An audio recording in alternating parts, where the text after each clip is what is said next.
another song title challenge where the question is, climbers, how would you write this one? So every other Friday, climbers send in their song titles. You can send in one, you can send in a bunch. We love to see them all. And then I spring them live to Brent when we record the podcast, and we mimic what you should be doing as a writer prior to walking into a room.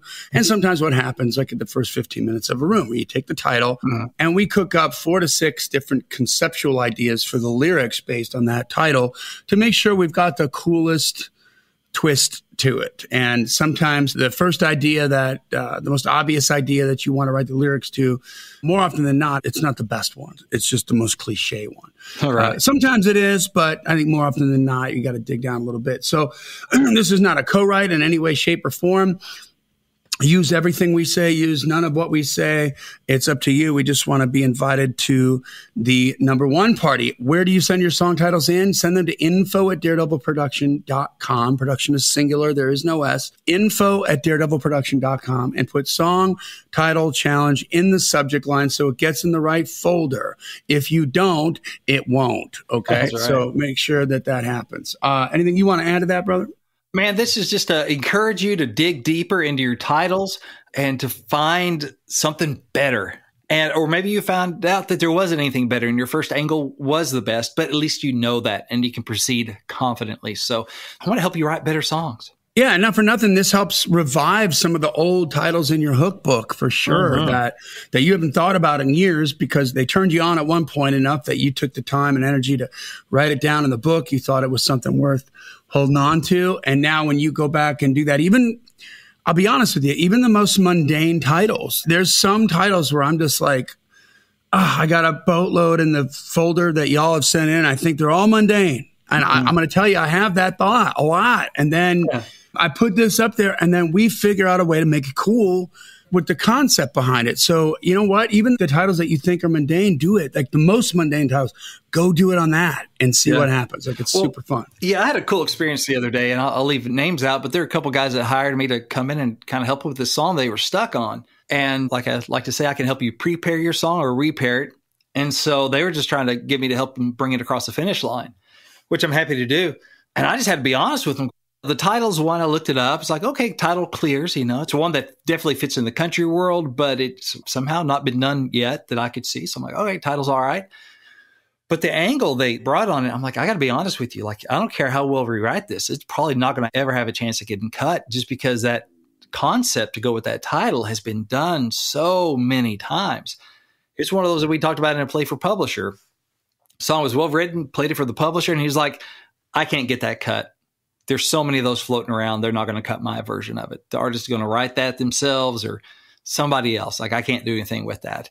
So we could write it really well, but it's going to kind of be dead on arrival just because this angle on this title, the title's not the problem. It's just the angle on it is so done that I'd be doing you a disservice if I just walk along this road with you.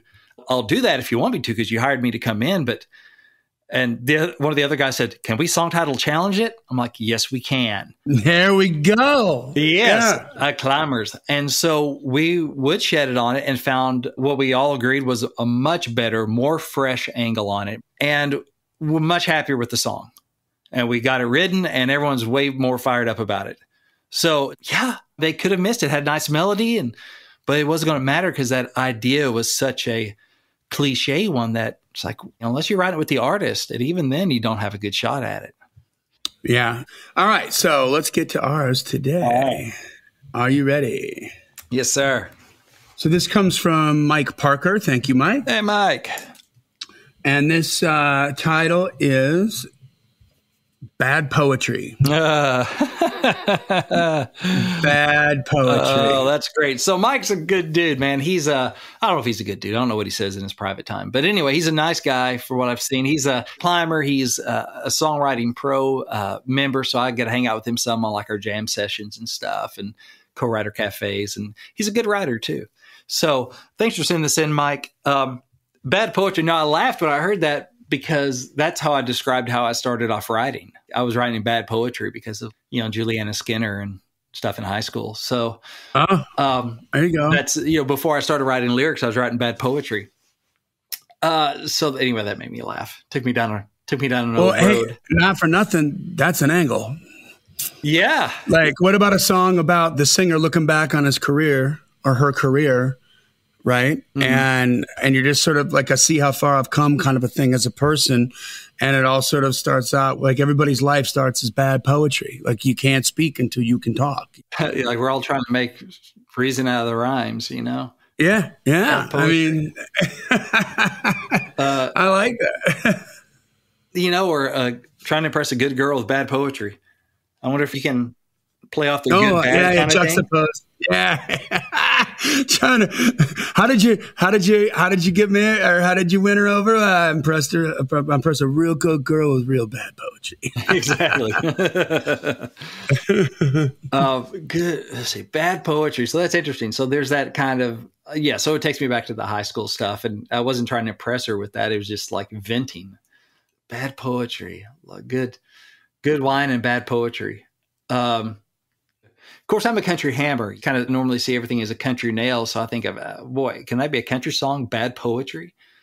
Bad poetry. So let me see here. This is a thinker, Mike. You're making me work for it. I need more coffee. Just bad poetry. I wonder if it's something like it rhymes, it seems to make sense, but it's just bad poetry. It's not the real thing. Almost like if it's a counterfeit, it has some of the markings of something that's legit, but it's not the real deal. Almost like, I wonder if that could be a metaphor for a relationship. It's just bad poetry. Yeah. Like it rhymes every now and again, but ultimately it's just bad poetry. It's not art. Like this is just bad poetry. How about in the form of a crazy chick, right? Like she doesn't make sense, like bad poetry. Yeah. Yeah, because that does have such a negative connotation. I kind of think of that Luke Combs song, Beautiful Crazy. Yeah. She's beautiful crazy. About that girl that's just kind of all over the place. I wonder if she's a little bit bad poetry. She rhymes where you don't expect, comes out of left field, but it's, she's still a work of art. But just calling it bad poetry, though, that's not, beautiful crazy. You can get away with that. Girls like, oh, yeah. I don't know if you call a girl bad poetry. I wonder if it's like there's no such thing as bad poetry if it comes from the heart. Oh, there you go. I like that. Try to find a positive spin on it. Like if you mean it, there's no such thing as bad poetry. The only bad poetry is dishonest, right? Yeah. So how about going through a big effort to try to impress a girl that you're courting, right? Mm-hmm. I think that the effort is what's appreciated more than the poetry. More than the song, more than like what. Yeah, it's just like, wow, I can't believe you care this much about me. That's the endearing part. That's the part that I love so much. I really don't care about the bad poetry. And maybe that could be a girl angle right there too, where you're just talking about how charming the man is trying to be. I was just so smitten, or that's not going to be a word in a country song, but I just love so much what he was trying to do that I was able to overlook the bad poetry. I didn't care about the bad poetry. Oh, that could be cool. Yeah. I wonder if it's like something somebody's saying is like, it's bad poetry. Like he just doesn't have a good way with words, but it's still music to my ears. Ooh, it's bad poetry, but it's still music to my ears. Like he's not for everybody. He's not for everybody, or he just stumbles over his words. He's not a smooth talker, but I know where his heart is. And that's sweet that he's trying to say the sweet things. Yeah. He's not a silver-tongued devil, but I know where his heart is. So even his bad poetry is music to my ears, or is a work of art to me, He's not a cunning linguist. Exactly. Or you can tell a story, if you did a story song about your grandparents and he'd write her little poems or whatever. I mean, super specific, right? But, he left behind, 50 years of like beautiful art and bad poetry. Oh, there you go. Like he left behind a beautiful life. A beautiful life and bad poetry, like an artful life and bad poetry. Almost like that is beautiful and poetic. The way he lived and the way he loved, even though the poetry itself was bad, it was poetic. His whole life was a beautiful poem full of bad poetry. Oh, a beautiful poem full of bad poetry. Or something. That could be interesting. Cool. I mean, super specific, but I know Mike does some different type stuff. If he did like a storytelling kind of thing, could be interesting.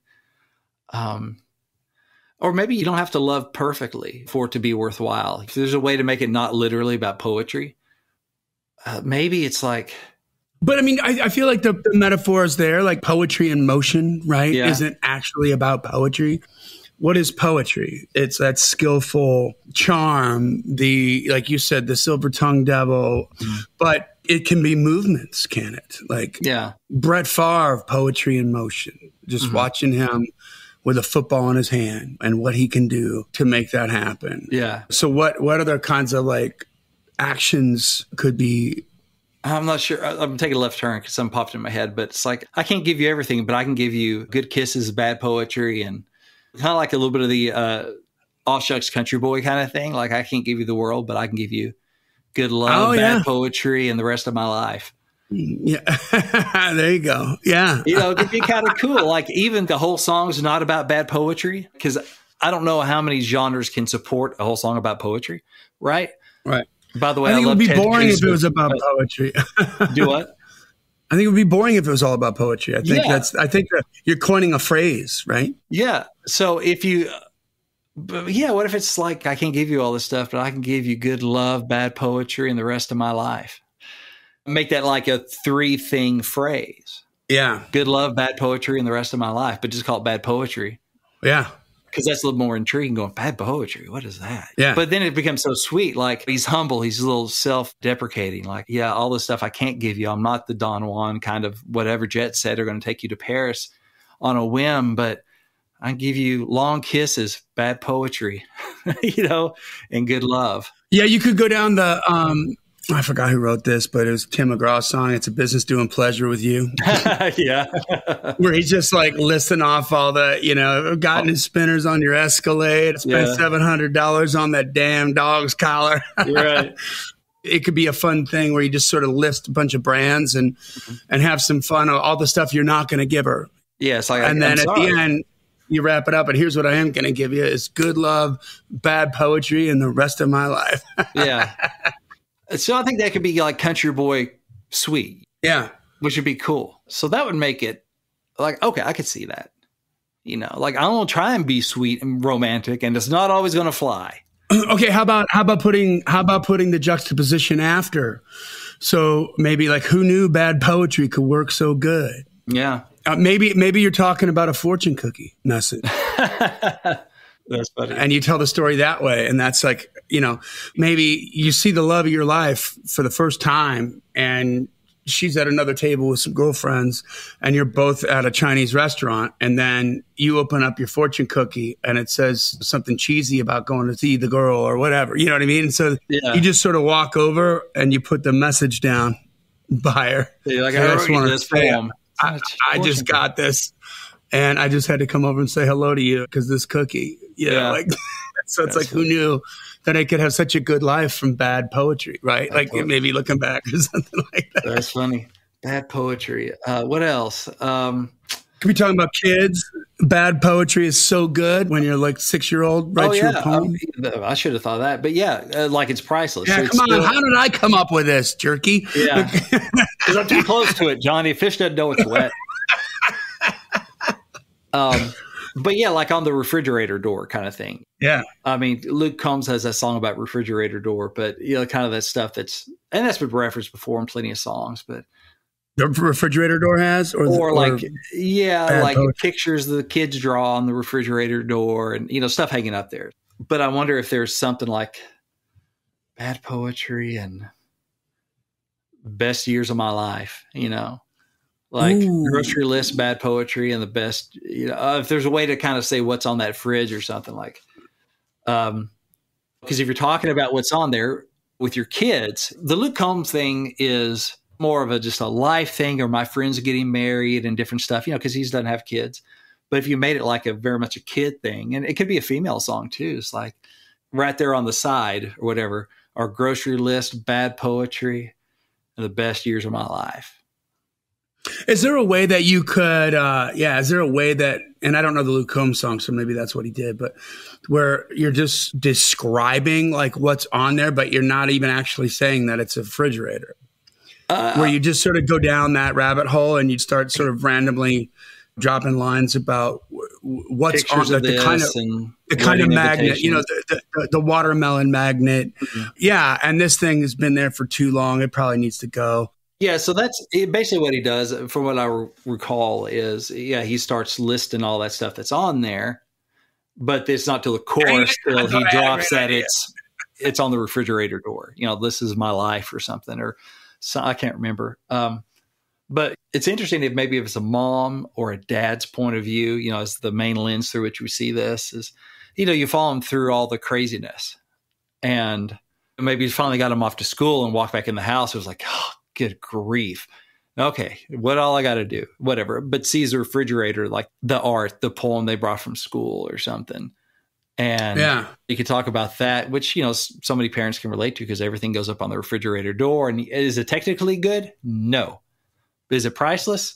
Well, not either. My wife really throws everything away. But still, for other people, they like to keep that stuff and have a hard time letting go of it. Because, oh, little Sally wrote this. Yeah, maybe. What if it's okay, so like my mom had a chest, right, that had some keepsakes in it, let's just say, from our childhood, like my blankie that I had when I was a little kid. Like she had that, and that thing was ratty as AF, you know what I mean? Like, but she kept it in there. And then I think the baby shoes might have been on display, but different things like that where you could describe what was in that keepsake case. Maybe what if it's about losing somebody, which is real sad, but you put a beat to it and you got yourselves a Maverick song right there.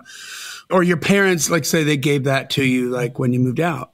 And then it's like, I open it up and it's just like, and you're talking about yourself. So you can be self-deprecating. Right? And so I pulled out this and this and this, and I remembered this story when Billy threw that at me, or, you know, blah, blah, blah. So I guess so far I've had a real good life and some bad. So far this box is full of a real good life and some bad poetry. I don't know. That's interesting.